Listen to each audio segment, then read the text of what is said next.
Welcome to So I Married a Film Critic. I'm your co-host Julia, and here's our film critic. Hey, I'm Barry. How's everybody doing? Well, today's movie is called Deadly Friend. If you enjoy being really scared, if you're not afraid of the unknown, if you found a friend in fear, then we have a friend for you. Hi. Samantha. Give me the police. The director who unleashed Freddy in Nightmare on Elm Street, Wes Craven, now brings you his most frightening creation. Get out of my house!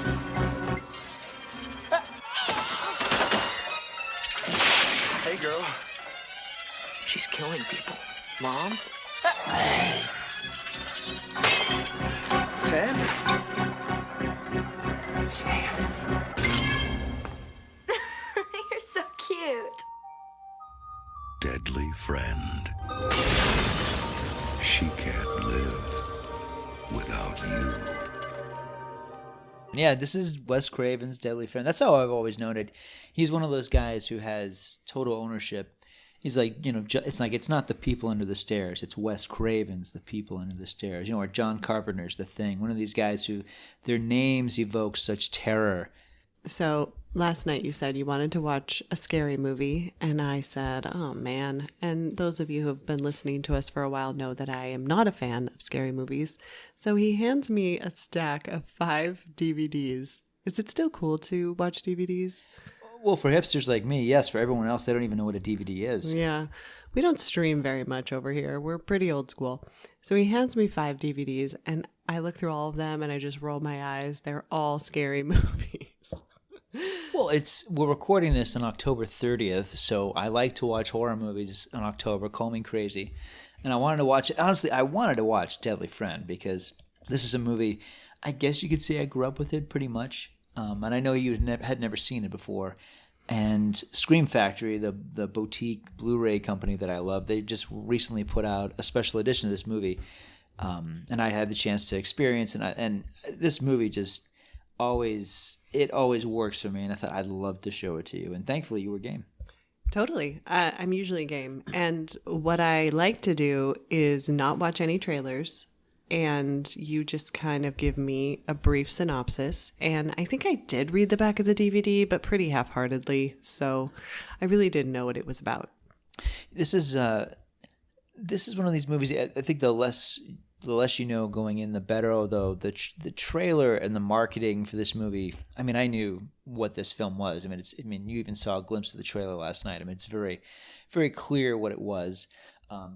I have it right here. This was the poster art where our main character is standing in front of billowing curtains, and of course the video cassette art, which was much scarier, had the female lead on the cover. So I don't know. I think it's one of these movies where I think the concept was kind of a given going in. So it's cool that you got to experience it the way few ever did. Well, I honestly wasn't even thinking about the girl. I was thinking more about the robot. Yeah. So let's start with that because the opening scene is yeah, it's pretty insane. Funny. Yeah, it is. And I'll get into why this film is so tonally bizarre, but it opens up in a parking lot at I guess like a little diner like by a the gas side, station or something. the side of the road. I think it's something like Johnson's Corner in Colorado, and a mother and a son are inside. They're paying for some food, and outside their car is being broken into by this guy. He's breaking into the car. He hears some gurgling and bleeps and bloops in the back seat, and next thing you know, this gigantic robot hand grabs him by the throat and is about to strangle him to death, really about to crush his throat. And the mom and the son are showing up. Robot lets him go. The guy stumbles backwards. The mom and the son get in the car with the wacky robot, and we cut to the guy who broke in the car, and he's like, "What the hell was that?" And then, of course, the title: Wes Craven's Friend, Deadly Friend. And then we got a montage, and I think it's like the first indication that this movie isn't working like it should. The montage, it's a single mother riding cross country with her son, who's a high school young boy, and it's clearly trying to be the opening of The Karate Kid. Is he in high school? I'm so confused by his age in this film. I am too, because I don't know if he's a college student or if he is a high school prodigy or if he is a college prodigy who speaks to high school students, or I don't know. I think he's like a Doogie Howser type where he's young and he graduated early and now he's in college, but he's like 16. It's another problem too is not to jump too far ahead, but immediately the first friend he makes, not the deadly one, he makes a friend, this guy named Tim. No, Tom. Oh, it's Tom? Yeah. Is it Tom? It's Tom. Okay, well, let's see. His friend Tom is... Yeah, his friend Tom, played by Michael Sherritt. And I got to say, I like this actor. I think he's very appealing, but he's playing the role like the character is 10. He's playing it like a little boy. So it's confusing because it becomes basically three people. It's Tom, and then our lead actor, Michael Laberto, is it? Yeah, Michael Laberto from Little House on the Prairie, playing Paul, who has the robot. And then, of course, the friend, played by Christy Swanson, who we'll get into. The three of them, they're like little children.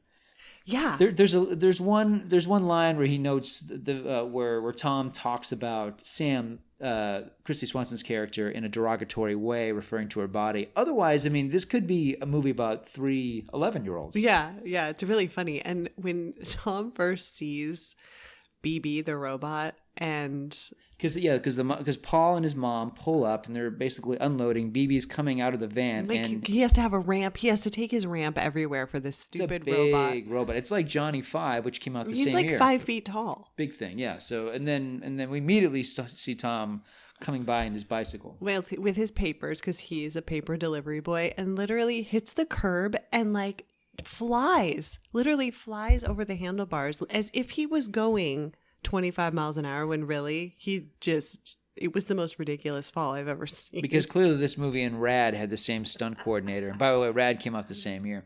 But yeah, and that was also, as I told you, that was the first indication. I thought, I'm so glad I'm showing this to you because you're laughing as hard as I hoped you would, because this is a profoundly silly movie.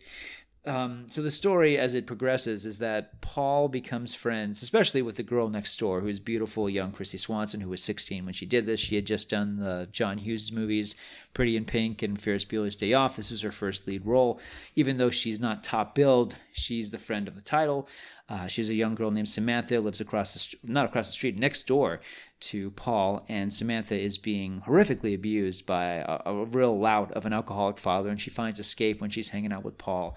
And Paul, being a hopeless nerd, doesn't, for one thing, he's got no game, and he doesn't know quite what to do with her.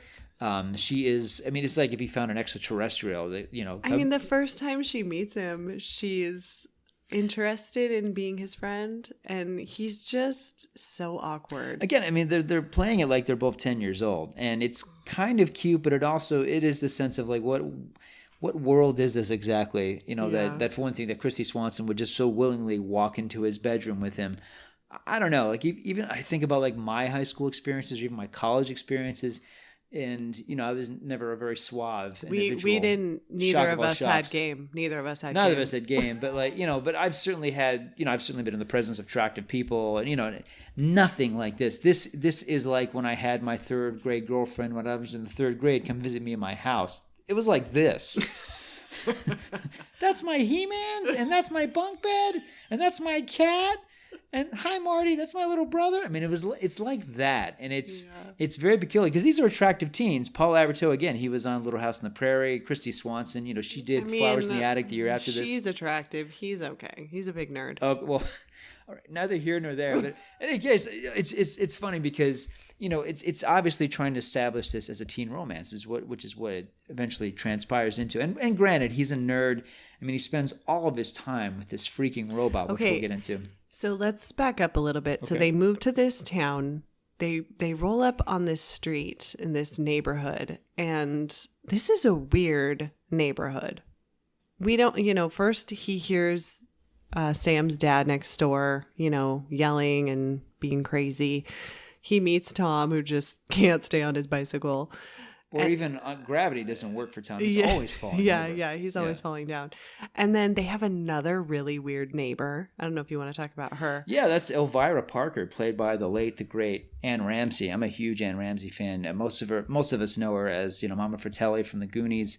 She did this the year after that, same studio. And then, the following year, she's Oscar nominated for playing Danny DeVito's mother, the title role in Throw Mama from the Train, one of my favorite movies. She was wonderful. We didn't have her very long. The last movie she ever did was Scrooge. She's a homeless lady in Scrooge. She's got a funny scene with Bill Murray. But Ramsey was a great character actress, a face like no other, a voice like no other, truly one of a kind. And she left us far too soon, and her career was really picking up around this time because of the Goonies and movies like this. But this is, it's a little on the nose even casting her in this role, because she's playing the neighborhood weirdo who's a gun wielding maniac who's a shut-in. He's a shut-in, and I think now the character's a little more plausible. But in '86, I don't know. Her house is surrounded by a fence. She's got a chain link fence and a lock, and no one can get in. Yeah. So the character is pretty wild. But to your point, this is a bizarre neighborhood, because on the surface, for one thing, it's the Warner Brothers backlot. So it looks like, the Leave It to Beaver houses. It kind of does look like a backlot. It looks like a bunch of sets, which it is. Yeah. But then the character of it is bizarre, because it looks nice and friendly and homey and cozy and Americana. But then Sam's house next door is nightmare. And then Tom, we have no sense of his parents or anything. And then, of course, there's Elvira with a whenever the kids walk by. Because Tom's house looks huge when you're inside of it. And then on the outside, it has... Paul's house? Oh, yeah, sorry. Paul's house looks really big inside. And then the outside, there's one scene of them, trying to play basketball together. And, there's no room. The backyard is... minuscule. Clearly the interior sets were bigger than the exterior sets. Yeah, to speak of this scene you're talking about, and we definitely need to talk about this robot, but there is a scene where Paul, Tom, and Samantha are doing basketball in the backyard with BB the robot. And, if you think the basketball scenes in Teen Wolf were bad, this is embarrassing, really embarrassing. There's no dribbling because they can't get around this robot. They basically just stand there and shoot baskets. This movie really needed a choreographer for that moment. The stunts in this are great, but the basketball is pitiful. But it's the sequence that kind of sets the movie in motion, because, and I should say, what this movie is exactly, we don't really know, because tonally it's all over the place. Yeah. It's funny. It's unintentionally funny. It's edgy. It's cutesy. Scene for scene, it's all over the place. It feels like a Disney movie for long stretches. And then you'll have these sudden jolts of gore. And we can talk about why that is. There is a reason for that, but I guess we should get a little more into the plot. Yeah, so let's talk about the robot, though. So the robot is called BB, and he's voiced by Charles Fleischer of Roger Rabbit fame, the voice of Roger Rabbit. And the thing about this robot that's so ridiculous is there's a line of dialogue that just kills me, where Paul is showing his robot to his superior, his mentor. And the mentor at one point says, wow, BB he's advanced so much. He's so advanced in linguistics. I'm thinking, what are you talking about? All he says is his name. That's what he's... Yeah, he just makes beeps and boops and says BB all the time. And, there's one scene where he's mowing the lawn. He's humming to himself. It's the most annoying... So I looked at Barry and I was like, oh my gosh, this robot. If I was Paul, I would have muted him. I would have changed the programming. It's terrible. And his mentor thinks this is a highly advanced form of artificial intelligence. Fine, I guess. But he's not, it's a strange character, because the character is amusing for how annoying he is, but he's not endearing in the slightest. This is not like Johnny Five and Short Circuit. This is not E.T. BB is obnoxious, and he's constantly intruding in every scene by design, or just because the robot is so cumbersome and annoying. And Paul can't be without this robot. Yeah, he's obsessed with him. And that's one of my biggest problems with the movie, really, is it's not only, you know, as we've indicated, like this neighborhood is bizarre. We haven't even talked about the biker gang that sometimes rides through this neighborhood. Like, what is with it? Like, it's not a neighborhood that feels like it exists on planet Earth. It feels like a screenwriter's idea of a neighborhood. And then the biker gang shows up. Sure. But the thing about BB and even like Paul in general, it's like, where's the father? We don't know. Why isn't there a pet? There's no pet. There's just BB. And, you know, Paul is always with his mother. He's always with his robot. Why this dynamic is like this, why, you know, where it comes from, what BB even stands for, you know, we don't know. No idea. So, yeah, the movie is missing just giving us a lot of backstory. Just a little bit of information to make this more endearing, because Paul, the actor, Matthew Laborto, I think is a pretty intense performance that I think works. But the character is extremely distancing. He's supposed to be because, you know, not much of a spoiler, this is a teenage version of Frankenstein. It's very much Frankenstein. He's Dr. Frankenstein, and the friend of the title becomes his creature, his monster. BB is... I don't even know what BB is, because Tom becomes like the Igor character. But yeah, BB is just this obnoxious... BB has as much use in this movie as the robot at the beginning of Rocky IV does. You know, he's there, he's wacky... If anything, it shows how of its time this movie is, with these giant, stupid robots that really aren't that articulate. Talk about when BB has to plug himself in. Yeah, so this movie is about 10 years old, and BB goes inside the new house. 10 years old? 10, it feels that way. Oh, 10 minutes. 10 minutes old, sorry. It just felt 10 years old. No, and I like this movie too, but... yeah, BB goes inside the house, and he's clearly in need of running into stuff. He's running into stuff. He needs some juice. He sees a floor socket, and he goes, and his eyes widen. And then this very curiously placed cord comes out of his robot body. He inserts it into the wall. Sparks literally fly. His eyes do a Google thing. I mean, it's clearly the sex scene of this movie. It's very... he makes an interesting noise. I mean, Blue Velvet came out the same year. Blue Velvet isn't as explicit as that scene in Deadly Friend. It's very disturbing. It's very upsetting. So there's that. So the inciting incident, the thing that really gets this story going, is that there's this basketball that ends up on the lawn of Elvira, played by Anne Ramsey, and Elvira is not allowing them to get their basketball, so it becomes this cause of contention. And we see that BB has a temper, which is something that the movie never addresses, why he has a temper. But we even see BB vision, which means that BB's vision gets all red with anger. BB gets really... It was funny because you see through BB's eyes and everything's kind of blue, and then it like all of a sudden goes bright red, and I just lost it. It's so ridiculous because, like most of the things that happen in Deadly Friend, there's no build up to it. It's just everything feels very random. You know, everything is a surprise in this movie because the film isn't giving you any context or backstory. There's little exposition. We're just kind of taking it on a scene for scene basis. Mm-hmm. Sometimes that works, but it really speaks to how much is missing in this film, which we'll get into. But I guess we should talk about the thing that really puts the story, you know, into its second act, which is that Paul and Samantha fall in love. It happens very quickly, which I'll also get into why. But it's I guess a Thanksgiving dinner. Is Thanksgiving dinner? Yeah, I guess. It's just it's a... Well, so she has to wait till her dad basically passes out. Drunk, yeah. And then she can leave the house. If he wakes up and she's not there, he goes out looking for her. This is something he's done a lot. And she's constantly going over to Paul's house. And, you know, with a bloody nose. Studying. This poor kid is just being horrifically abused. And she's very apologetic to her father. But yeah, so one night she and Paul smooch after dinner. She immediately goes home walking on air, and then her father pushes her down a flight of stairs, and she's in the hospital. And it is crazy because she walks in and she sees he's not laying on the couch, and so she's going up the stairs and she's like, "Daddy," and then he like lunges for her, and he's like, you know, "You're just like your mother," and all this stuff. Well, and pushes her down the stairs, and then she crashes into the wall. But before this scene, We should talk about her nightmare. Yeah, and this is interesting because this is where the Wes Craven stuff kicks in. There is a nightmare sequence. But we don't know it's a nightmare until it gets ridiculous. It's a couple scenes preceding the one we just spoke of where Samantha is having a dream that her father comes in the room and he's taunting her while she's asleep and then awake. It has sexual connotations. What he says has violent connotations.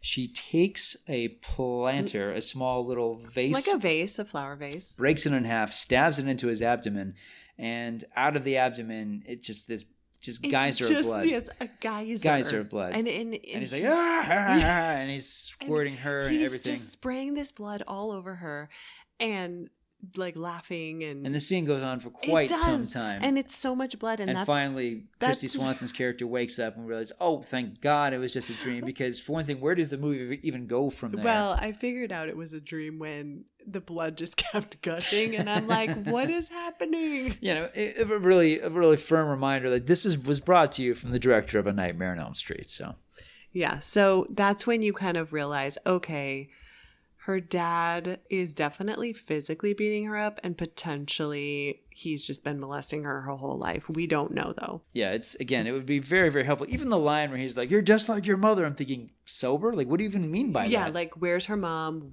What's happening? Yeah. Yeah, so she's in the hospital and it's established that she's in a coma. Brain dead. And her doctor is also Paul's mentor and they're very close. Yeah, at this university where Paul is teaching / taking classes. Is BB's his thesis? We don't know anything. It's not very well described. There's a scene where Paul is established that he's working on cadavers, very Frankenstein-like. He's able to use electricity to make a cadaver kind of jolt to life. But yeah, why is he there? Is this and what was he doing before? Like, did this university bring them to this town? I'm guessing. We don't really know. Yeah, there's a scene later in the film where Paul's mother makes a comment about, when you're working for, I think, IBM. She says, when you're working for IBM, you can spend all the money you want, but for now, you need to be respectful of this house. It's just, I'm not even sure what the game plan is because it seems like the mother, the mother is working at the university, right? Yeah, I think she works. She's like a typist for the mentor? Probably back then was like his secretary. Not a typist, but... Well, I'm trying to be respectful. I know today would be a personal assistant, but... Yeah, in 86. Back then, probably just his secretary. In 86, yeah, she's like Jane Fonda in 9 to 5. She's sitting there typing. Yeah. Now so Sam is brain dead, and they're talking about how she's not coming back, and they're going to have to pull the plug. And this is when I'm like, I mean, I am in shock at this point. How far are we into the movie at this point? Or at least, probably like almost an hour in or so. I think so. And I saw the cover of the DVD with her face, but did not register. I'm like, she dies? What? Well, you even said, like, is she the deadly friend? I'm like, yes. Yeah, it was a major blonde moment for me. It's okay. So what ends up happening is the film becomes a teenage version of Frankenstein, whereas Paul body snatches. He basically grave robs in the form him of, and Tom steal her body. He elicits Tom, who's so dopey about it, to steal the corpse. It becomes the corpse of Samantha from the hospital. But I think their original plan was to get her before she's off life support and bring her back like legit. We should speak about what they do in order to have this plan transpire in motion. So Paul, for reasons that are never explained, and the film it's completely gratuitous and unnecessary, they roofie his mother in order to have her unconscious while they do all these shenanigans. It's so crazy. Even though I think they could have snuck all this around her, but apparently they needed her unconscious in order for all this to work. So it's established that at 10 p.m. that night, they're going to pull the plug. And so Paul tells Tom the plan, and they're sitting at the table, and he pours like this white substance into his mom's coffee, and finally she drinks it, and she kind of pauses, and she says, "I make really good coffee." It's a nice laugh line, but the scene's a bit mean-spirited. It is. Because the mother is sweet. We like this character, even though she's, she has no backstory. And she's basically there to spout exposition or to give Paul someone to talk to. Yeah. So then we find out, oh no, they moved up the. I was going to say execution, but basically they're going to where they're going to pull the plug. They're going to pull the plug at 9 instead of 10, and it's 8:30, and they're waiting for the mom to just pass out. And finally she does. They do, and they get to the hospital, and it's a whole bunch of shenanigans. But I gotta say, like, I'm with you. This is where the movie has always worked for me, despite how, not to bury the lead, there's a lot to talk about here, but despite how goofy this movie is, and my gosh, it's goofy, I've always found it compelling, strangely compelling. I've always really been caught up with it. I don't know these characters, but I like them. I find the scenario interesting. It's, as silly as this movie is, it does have an edge to it, which I like. It's kind of, it really is almost like an R-rated. If one of those Disney TV movies from the 80s had an R rating, it would be this one, Yeah. It's just, yeah, him and Paul and Tom together are just ridiculous. It's incredibly silly, and yeah, Tom, again, like it's a strange thing where it might have worked better if they just cast like little Fred Savage. Yeah. If they just cast the little boy. But the fact that he's a teenager and he seems even more clueless at life than Paul does, if that's even possible. Yeah. Okay, so they take Sam's body back to the house, and they reanimate her essentially because BB has been destroyed by Elvira. I guess we didn't mention that part. We didn't mention that. Okay, so basically it's like Halloween night, and they want to get their ball back, right? And so BB picks the lock.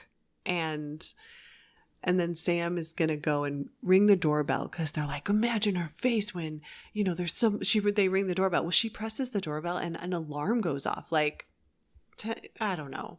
Like, she lives at a fire station, kind of an alarm. Yeah. And Paul goes in to get her. Instead of running back out of the house, like out of the gate. They hide in Elvira's yard. They hide in her yard. I'm like, it's the same distance. It's the dumb horror movie thing to do. It is. And so then, all three of the kids are in the yard, and then BB just like goes up the little path, and Elvira gets out her shotgun and just 5 shots? She goes full Charlton Heston on BB. Blows him to smithereens. Now, I can't say I was that sad that BB was destroyed. No, I think you were especially happy about this. It's supposed to be tragic and sad. I mean, this is Paul's life's work, even though he's like 17. And the look on Paul's face. Okay, so this, when you talk about him being a good actor, I mean, the look of, he is devastated. Oh, yeah. Crying. I mean, the acting here is amazing. I'm sure Wes Craven's like, you're gonna win an Oscar for this. Just go for it, man. I mean, I was laughing because BB is just destroyed. Like, there's no way he's gonna build this thing back. It'll take him 10 years. I mean, well, you also know that the wonderful Charles Fleischer, who is a wonderful character actor, I've always been a fan of his, but that he was in the recording studio like, it's that kind of thing. So basically, Paul tells Tom, you have to help me steal Sam's body. It's your fault that BB is dead. Yeah, I was like, very loaded thing to say to Tom. Yeah, so Tom you can tell he feels so guilty, and he's very torn by this situation, but he does it anyways because dang, So they commit the act. They bring Samantha back to Paul's attic. Because poor Paul has just lost his robot and his girlfriend. Girlfriend?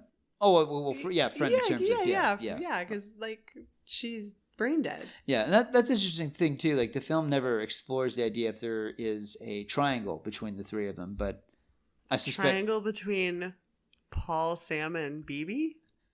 No. Oh. Paul, Tom, and Sam.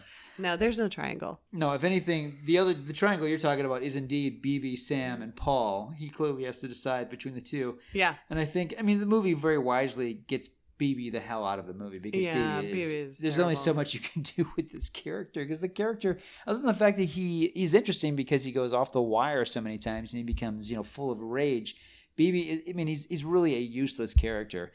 I think seeing this movie as a young man kind of made up for that because there's something so exotic about a giant robot in a movie, especially since this is the 80s when we're talking of the remote control variety. The animatronics aren't very good. This isn't like Will Smith and I, Robot.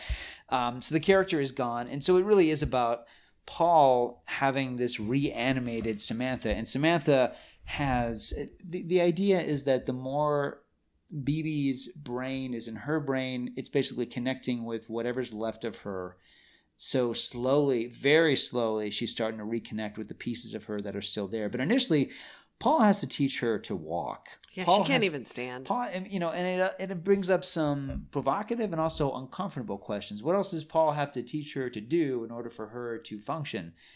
You thought about that? Well, I mean, does she not eat? Does she not go to the bathroom? I mean, there's all, does she ever? Clearly, he's been brushing her hair because Christy Swanson her hair is immaculate. Her hair looks amazing this whole film. It's true. Yeah, and other than BB, Paul clearly has never had a girlfriend of any kind. So I have some questions. I have some questions. I have some questions about this robot. So many questions that we have no answers to. Yeah. So now she's just a reanimated corpse living in his shed. And she's inarticulate initially. Yeah. Although there are moments where she's walking, and she actually does go, so. But she doesn't really ever talk. She speaks a few times. There's a couple of scenes where she's running, and but at the very end she goes, Paul. I mean, no. There's a scene where she's being chased by the authorities, and she goes, baby. Oh, you're considering that talking? It's something. For BB, it was talking. All right. So now what? Well, let me do some inside baseball for a bit. Okay. It's neither here nor there because this is not one of these movies where I don't know. I've never met anyone who worked on this film. I don't know much about the making of the movie other than just from all the issues of Cinefantastique and Premiere Magazine I've read. But this film had a famously troubled production. I mean, this is Wes Craven at the height of his powers after A Nightmare on Elm Street. It was a blockbuster film. It basically created New Line Cinema. New Line, for a while, this is the company that gave us Lord of the Rings and Ninja Turtles and The Mask and so many other great films. There was a period where New Line Cinema had a plaque on the side of their building that said the house that Freddy built. That's how much money A Nightmare on Elm Street and that series made them. It put them on the map. And it certainly made Wes Craven, even more so than he was before, a household name. He had a couple of movies prior to Nightmare on Elm Street that were really nasty horror films. Last House on the Left, Hills Have Eyes. I'm not a fan of either of them. They're rape revenge fantasies essentially, and I've never been a fan of them, but I know horror film aficionados hold them in high regard. But Nightmare put him on the map. I won't say, I will. I mean, he did The Hills Have Eyes 2, which I think most people want to pretend didn't happen, which is fine. He basically went from Nightmare to this film, and this was a big budget studio film at Warner Brothers, and he famously adapted this book, which I have right here because I'm a fan of it. The book is called Friend by Diana Henstell, and the book was written in '85, and it is Frankenstein done as a teenage romance. And I thought I've always liked it. I've always thought it's a very thoughtful and very sweet, very interesting novel. Is it called Friend because Frankenstein says friend? Okay. No, I mean it's just Friend. You guys, he has the book right here. It looks like it's been a little beat up. Well, it came out in '85, so I have a secondhand copy. You've had it since '85? No, I got it from a secondhand bookstore a couple of years ago, so it's seen some times, just like Wes Craven's film. But so Craven originally was making a movie that was faithful, according to all the accounts. It was faithful to the book, and it was adapted by, of all people, Bruce Joel Rubin. This is the Oscar-winning screenwriter of Ghost. He also wrote Jacob's Ladder. He co-wrote Deep Impact. Bruce Joel Rubin also wrote, what else? My Life. He's one of the great writers in terms of dealing with metaphysical issues. He's a very thoughtful and interesting writer. It's bizarre that Deadly Friend was something that he wrote. But apparently he adapted the book faithfully, and that was the movie that was originally shot. It was shot under its title, Friend, although the other title that they threw out for a while was AI, Artificial Intelligence. Interestingly enough, that was also at one point almost the name of this movie. Considering that Stanley Kubrick takes years to get his movies made and himself was planning on making a movie called AI, I kind of wonder if this had come out under that title and if he would have been like, well, I'm not going to make my AI now. So thankfully that didn't happen. Anyway, so Kubrick made his AI, and this ended up being Friend, and they shot it. They were apparently really into shooting, and they shot the whole thing. And then what ended up happening was they had a test screening, and test audiences said that this is Wes Craven. We expect violence, we expect gore, we expect horror. This is a real gentle teen romance with a sci-fi angle. So along comes the reshoots, and Friend becomes Deadly Friend.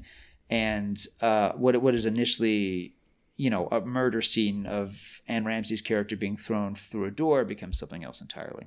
Yeah, Should we talk about that scene? We should. I mean, all the gory scenes in except- this movie came in the reshoots. Yeah, so because they added that beginning scene with the guy who getting into the car. Yeah, that was an additional scene. The outrageous dream sequence with the geyser of blood, that was also in the reshoots. I mean, you could really tell. That's the thing. It's like these scenes. They're so jarringly different from the rest of the movie. So we got to talk about the dad, though. The dad.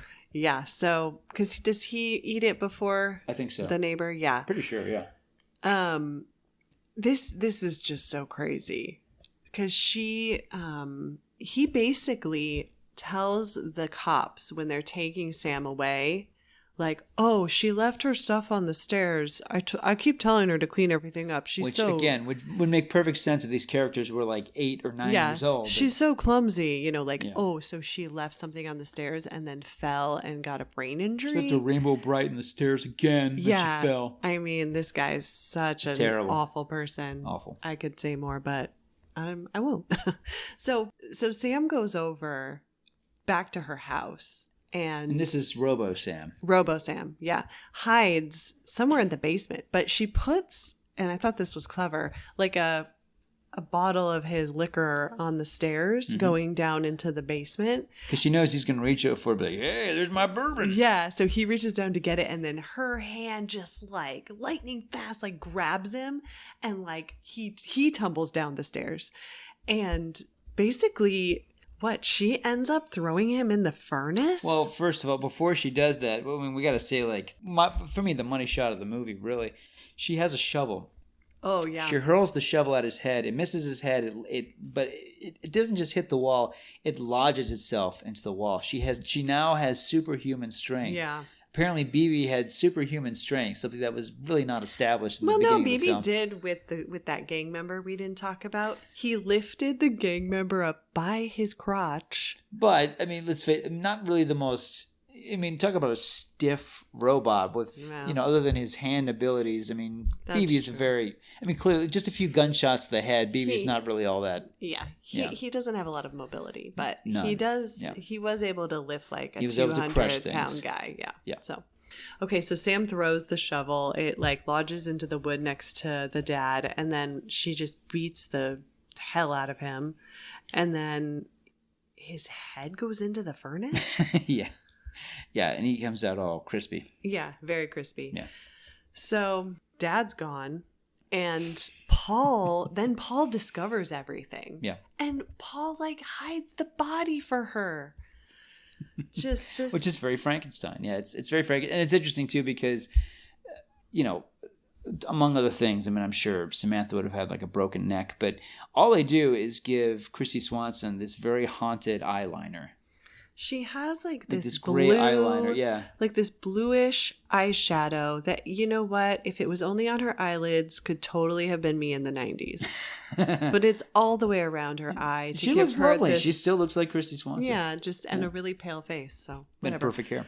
And perfect hair. Always perfect hair. But then, so Paul like puts the dad's body inside the wall of the basement. I don't know. He hides him in there somewhere. Yeah. And then he takes her back home and puts her up in his attic. I feel like we're jumping around a lot. I mean, one of the details I think we should probably linger on is that not only is Samantha, not only does she have super strength, she's inarticulate, other than occasional sayings of pee-pee, but she can't help but move her hands. As you said, it looks like she's constantly trying to do the Vulcan neck pinch. Mm-hmm. But she has her hands in this really weird robot form. So, but she's, again, like, the robot thing is so bizarre because she's moving as stiffly as BB did, but she's also a fast runner. And as we know, BB didn't have legs, he had wheels. So the fact that she would even be able to move her legs that quickly. Yeah. Yeah. I know we are jumping around a lot, but this movie is so bizarre and there's just so many crazy scenes. Well, then we need to get back to the death of Van Ramsey's character. Okay. So what happens? Oh. So she breaks it now. Robo Sam. She's able to pick this lock again because she's BB and he did it once before. And so she goes, and then Elvira sees that her gate is open, so she calls the cops, and she's always calling the cops, and they are so annoyed by her, and they're like, yeah, we'll get to it when we get to it. They're great. They're like the cops from Gremlins. Like, oh, sure, they multiply if you put water on them. Oh, it's like that kind of. Yeah. They're like, I'm going to get back to my show and my coffee. Yeah. We'll get to her in a little bit. So she's kind of wandering around her house, locking doors and everything, and then she sees the basketball just like bouncing through the room, and you're like, and it's bouncing in slow motion. I mean, it's like a Michael Jordan commercial. It's great. Yeah. And so then somehow Sam ends up in the same room with her and pushes her, and then takes the basketball, hurls it at 100 miles an hour, and knocks her head off. Clean off. I mean, it's a beautiful splat. I mean, it's like a cassava melon. If a cassava melon was hit by a train. It's crazy. It's fantastic. It's the most insane special effect I think I've ever seen. And it doesn't end there, folks. No, the body twitches around like a chicken without a head for, like 20 seconds? It's great. Yeah, blood spurting, and it's pretty she nuts. Falls down, and that's it. And this is a movie that just 30 minutes earlier had these kids playing basketball with a robot, and now we've got this bit of ultra violence. This film is crazy. Nuts. It was so nuts. Yeah. So the movie, in a sense, can't really. It's like, where do you go from there? I mean, that is the show-stopping moment of all show-stopping moments. And I told Julie, I'm like, oh, this is the part. This is the part. Yeah, because the original death scene with her was just Sam throwing her out the window. Yeah, you actually see it in the trailer, oddly enough. Yeah, she just smashes her through the door, and the body is kind of like dangling on the door. It's kind of a non-event. Mm-hmm. But yeah, when they went back to reshoot that scene, boy, they're like... They were like, the basketball. We got to really think about this basketball, man. Like, what would revenge look like for, Charles Barkley? Yeah, and then the cops show up, and... they're like, her head's not on. It's a great throwaway line. Like, where's her head? I think they just threw that in on ADR still. It's pretty fantastic. And so, then they also find the dad's body. And so all of a sudden, this quiet little street. It's murder central. And suddenly even the bikers and the gang are like, what's going on, man? The neighborhood's going south really quickly. Oh, I also want to mention a funny part. The next morning after Paul's mom's been roofied, she's still in the same spot on the couch. And Tom's like, she's dead. You killed her. And Paul's like, all sad. And then he pushes, kind of brushes her on the shoulder, and she wakes up. I've never been so happy to see a character wake up in my life. It's strange because I gotta give them credit too, because they milk that moment. I mean, they wait a couple seconds for the actress to spring to life, and it's not even done as a jump scare. You really are beginning to think, oh my gosh, these guys are just killing everybody. Yeah, everybody's dying. Everybody. Yeah, and by the end of the film, she's one of the few characters that makes it to the end of Deadly Friend. Yeah, she does. So, I don't know. Where does it go from there? Where does it go? I mean, well, for one thing, Samantha gets revenge on everybody, including the gang member whose testicles we thought she had destroyed, but it turns out that was just the beginning. She takes him, hurls him at a police car like it's a frisbee, and the cops are like, hey, look what she did. So the cops are now fearful of Sam, and they all get itchy trigger fingers, and they're chasing after her. And the scene that I like, it's one of my favorite scenes in the movie because it's like everything else, it's so random and it feels out of place, but there's a tender moment where Paul and Samantha are hiding together and she's looking at him, and we're looking at Paul through BB vision, and the BB vision keeps switching back to Samantha vision and back and forth. So it's this visual sense. I mean, as far as science fiction goes, this is not great science fiction, but still, it's this idea of a human being, the mind of a human being trying to grab control. She's trying to come back to consciousness. Yeah, because it's in there. She's in there, and unfortunately, she's kind of being suffocated because this evil robot mentality is at the reins of this body. Yeah. So the movie is trying to play with that, and that's a provocative idea. It's an interesting idea. It's, I'm sure that's Bruce Joel Rubin all over. And there is a lot of that in the book in a sense. But yeah, the movie, it comes and it goes and it becomes a chase sequence. One of the least likely death scenes of all time is that Samantha winds up getting plugged by the cops. I mean, this is a blonde teenage. I mean, Christy Swanson, I love Christy Swanson just like I love Elizabeth Shue, but they both look like they're about to go and like, open Orange Julius at the mall. They're such California blondes. They're not threatening. They're not intimidating looking. And yet they did see her throw that guy into the car. But I mean, it's not like they think like we got to plug her. Like they're, Maybe did you see that toss? Like, come on. So they blow her away. They do. They blow her away. It's ridiculous. And I was laughing a little bit because she does have very robotic movements when she's not really moving. No, when she's running like a 5-year-old girl. Yeah. Her arms are flailing all over the place. You would have thought maybe, remember the robot from Terminator 2 when he runs? Yes. Yeah. That was like kind of more what I was expecting, but she's just all over the place. She's like Phoebe from Friends running. Yes. That's what it is, you guys. Yeah. It's funny. So that's my intellectual take. Lisa Kudrow also would have been very good in this role. Fun fact. So the movie wraps up where Samantha dies in Paul's arms, and it's tragic. Although again, it's like you get the sense that it should have been so much more, and we'll get into why there should have been a lot more to that. But the last scene of it is that they put Samantha in the morgue.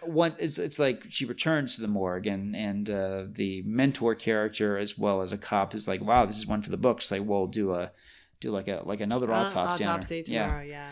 So they leave the scene. We think the movie's about to end, but no. Paul is back. He's sneaking into the hospital to get her out and give it another go.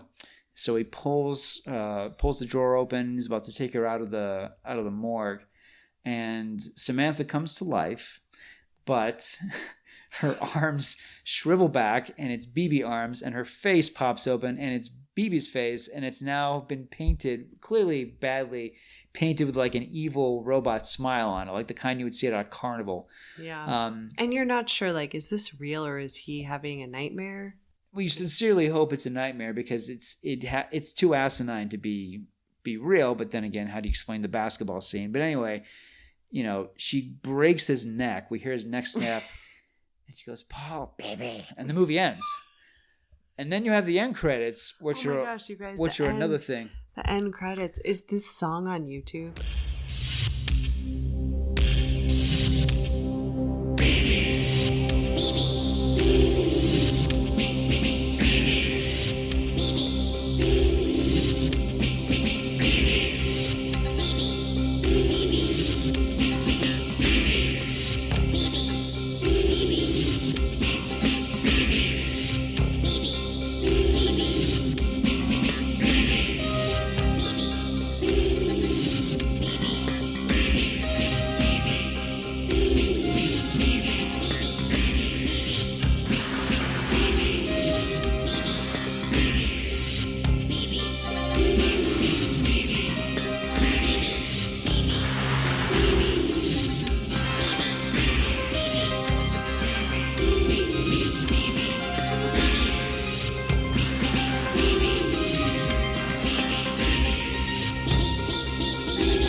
So the movie was composed by Charles Bernstein. You all know him because he composed the music, the iconic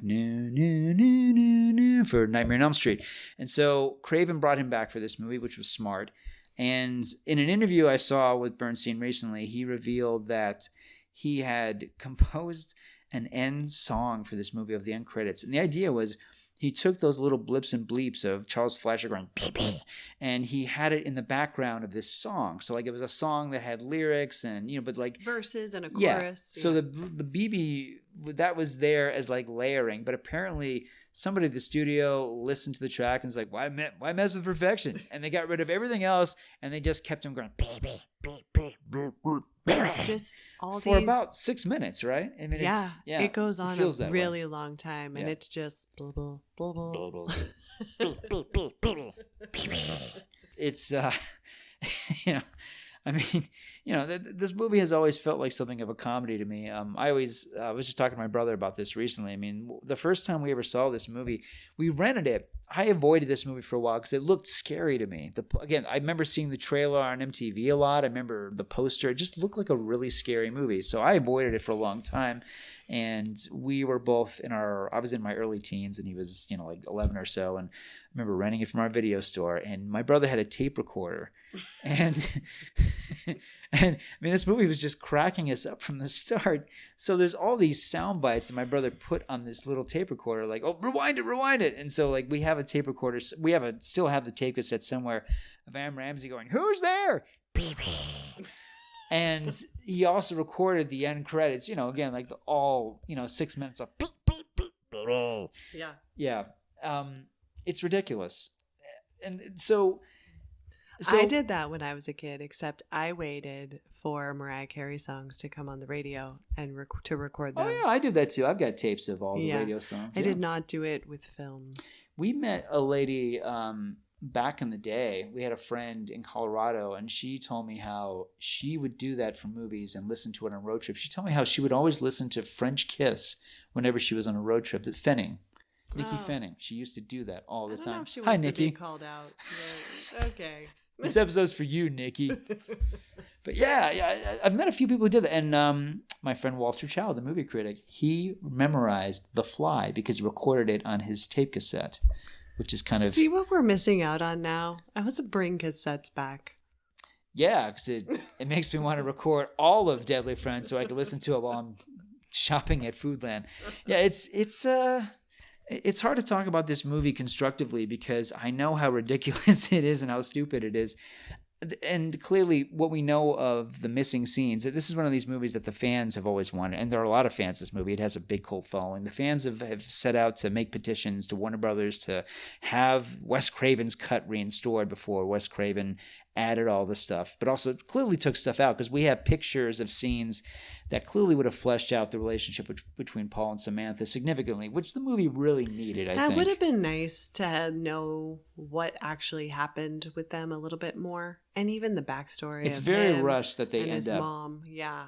Yeah, it would have been very helpful. Again, yeah, the mom would have been very helpful. Would have been helpful to establish where Paul's father is, who Paul's father is the mentor at school his father. Sam's mom. We don't know anything. Nothing at all. Yeah, there's too many missing pieces, and these are characters who are compelling because the actors are really going for it. But yeah, there's just not enough there. But I think in terms of entertainment value, I love this movie. Wes Craven has never made a boring movie. His bad movies are also very entertaining and interesting and very lively. If you want an unintentional comedy, watch Deadly Friend.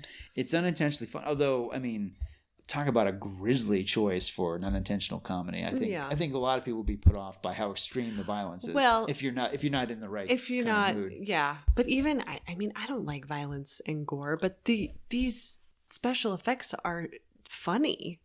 They're so outrageous. But, if I had showed you the basketball scene out of context, you would have been out of context, yeah. Yes. Yeah. But watching this movie, if I had prefaced the invite to watch this movie with me by saying, "Hey, Jules, look at this scene. This is the basketball scene in Deadly Friend. We're about to watch this." You would not have wanted to watch that, right? Yeah, probably not. So, but yeah, in context, it's like, oh my gosh, this movie is crazy.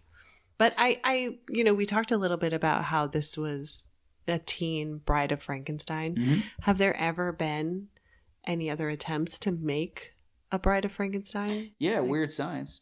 Oh, the year before Weird Science. Wow. I mean, which is a comedy, which this movie kind of is by accident. Yeah, but not a serious one, not like a drama. Yeah. I mean, there are all sorts of versions of Frankenstein. I mean, there was a movie that came out the year before this called The Bride, where Frankenstein was played by Sting, and the bride was played by Jennifer Beals. It's not a perfect movie, but it's a very good version of The Bride of Frankenstein. So there have been versions. In terms of the cast being young, I mean, a couple of years ago, there was a Frankenstein called Victor Frankenstein. It was with Daniel Radcliffe and I think James McAvoy. So, they've done versions where they're older. There was a Frankenstein with Kenneth Branagh, and, the monster was played by Robert De Niro. I feel like every 10, 15 years, they always do another crack at Mary Wollstonecraft Shelley's story. And I don't know. I think the Branagh version is actually my favorite for a variety of reasons. But yeah, but I feel like this would have been really interesting and maybe heartfelt if they hadn't made it so outlandish. I think it's hard to do today because anything dealing with dead teenagers, I feel like is bad taste. I feel like the timing is off. It was not long after, like for the example I always think of, because I like the movie, there was a film they made called O. O was a high school, modern contemporary high school retelling of Othello, and it was with Mekhi Phifer, Julia Stiles, and Josh Hartnett. Do you remember it?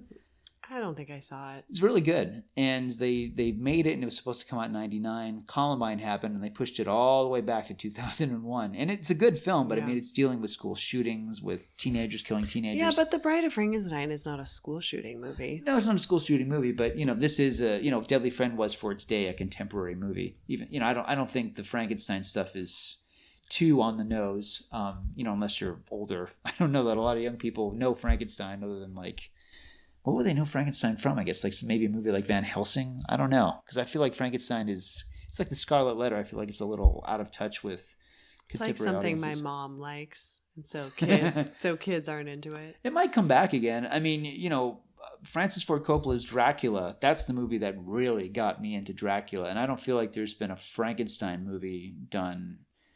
I mean, when people think of Frankenstein, maybe they think of like the Monster Squad. I don't know that the character has a lot of resonance, or even that Boris Karloff has a lot of resonance with like millennials, respectfully. Well, millennials are like me and a little younger, so maybe zennials. What I always say with Mary Wollstonecraft's book Frankenstein, the reason I read that book in the first place, I was in the second grade.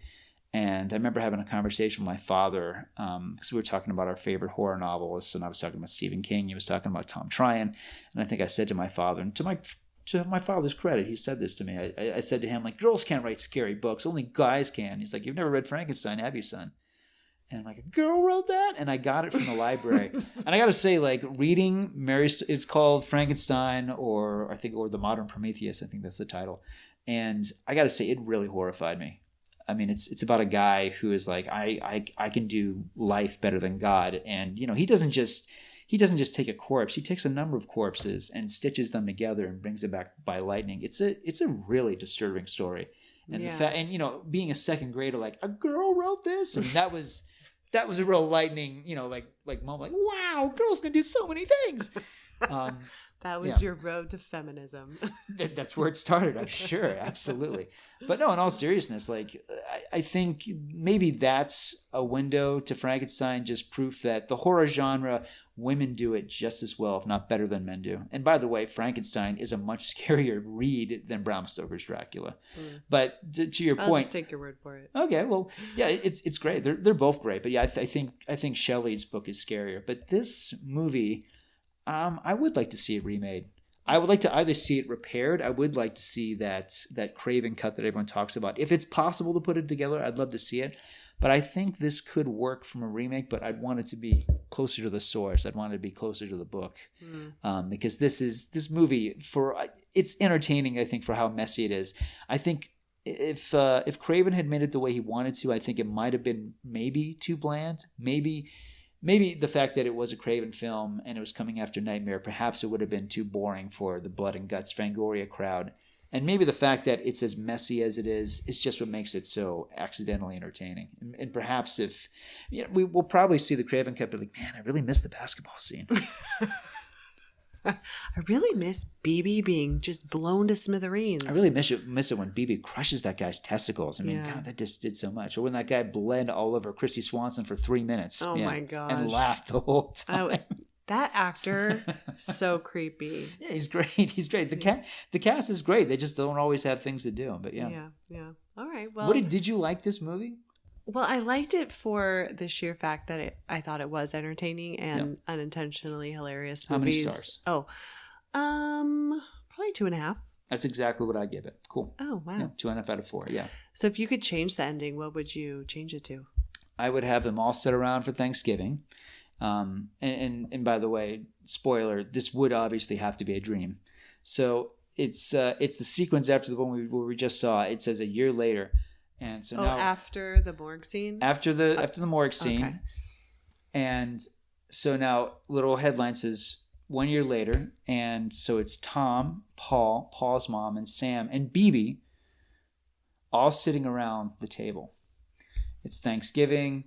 Someone says something really nice. They're cutting the turkey. Knock on the door. The door opens, and it's Anne Ramsey, but she's got the basketball where her head used to be. And she goes, baby. And then we have the end credits. So she's like a reanimated. Right. So now corpse. she's the deadly friend. Oh. That would be terrifying. Does the basketball have a face? Yeah, it could be like the ending of this where like there's like an evil painted on face. It looks like some 7-year-old did it. Yeah. Oh my gosh. All right. I mean, I don't know if I'd want to mess with perfection because the ending of this movie is as awful as it is. It's unforgettable. Yeah. I've never seen anything quite like it. Yeah, it is. I won't forget it. I don't know that I would watch it again. I mean, maybe because it is funny, but. And I got to say, like, it's weird. I hate picking on Craven. He's not with us anymore. And I loved him so much. He was famously a very erudite guy. You know, he was a college professor turned horror filmmaker, which is one of the things like, God, I wish I could do that. His best movies are fantastic. I mean, he made some of his scariest movies came after this. I mean, he did The Serpent and the Rainbow after this, The People Under the Stairs, which I know we both like. Wes Craven's we like it, but I find it so disturbing. It's so disturbing. Way more disturbing than this movie. But it's a great film. And Wes Craven's New Nightmare, which I think is his masterpiece, and of course Scream and all those came afterwards. He's made some films that didn't work, but again, like I stress, like even his biggest stinkers, and this is kind of on the cusp of that. Some of his stinkers, like they're so entertaining. This is a guy who knew how to make a fun movie, but his movies always had a lot of meaning. His movies were exploring societal mores, and not this one. Yeah, this one doesn't have anything really to add to conversation. You asked me about it while we were watching. Like, is this like about how like an abused girl, strikes back? And I would say no. Like, I think this is about how you can't control young people. I think this movie speaks more as like not a commentary, but like an allegory for how parents can control their kids. I think this is about how out of control young people can become when they are in love or passionate or misguided. Well, and both the parents, I will say, the abusive dad, who we hate, and the really great mom, who is fine, are both very controlling. Yes. Like, in their own way. Yeah. So, yeah, you could be right about that. There is a part of me, like, as much as I think the ending that I just gave you is a masterpiece and I wouldn't want to touch that, but there's a part of me that kind of wishes that the movie had ended where Paul was able to reanimate Samantha and they just drove off together. I would love. They would have ended like Thelma and Louise, though, because the cops would have been like, we got to get that girl. Which is the ending of the book. What? Yeah, the book ends where they are. Well, she's much more humanoid in the book than she is in the film. And as I've told you, the ending of the book. They drive off a cliff together? No, they jump off a cliff together. The final thing in the book is in one soaring swoop, Paul flew out after her through the empty space and thought with blinding clarity as he fell, so this is what love comes to. I've always loved the ending of that book. Yeah. So, huge spoiler if anyone wanted to read the book. This is great. We spoiled the movie and we spoiled the novel. We spoiled a novel that no one's going to read and a movie that only a few people have seen. So I, for one, don't feel all that bad. I don't feel bad either. Everyone should know by now. See the movie before you listen. Yeah, I hope that's a lesson for everyone. Yeah, I mean, sorry, we're trying to dig into these things. Yeah. No, that was great. Thanks for showing that to me. Yes, I'm good. I'm glad you enjoyed it. And you never have to read this book either. So this is a one and done. Would you ever watch this movie with me again? Maybe like years from now. When Beatrice is 13, can I show it to her? When she's 13, yeah. I don't know. We'll talk about it. Because when she's 13, she'll probably have seen everything. This movie is going to be like a Disney movie. No, she will not have seen everything.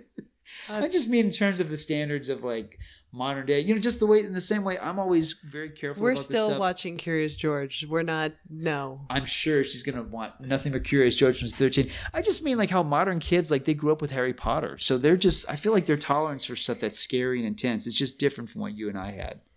No. I'm going to be like the mom in Deadly Friend and tell her. Paul's mom. I was thinking like you're going to be like Elvira. No. Get off my lawn. No, the mom where she's like really controlling of Paul. No, just kidding. You can't do that, Paul. So, all right. Well, I don't know. Maybe we'll watch it another time in the years to come. I make no promises, but we'll see. I'll hold you to that. All right. Thanks, everyone. Thanks for listening to this episode of So I Married a Film Critic.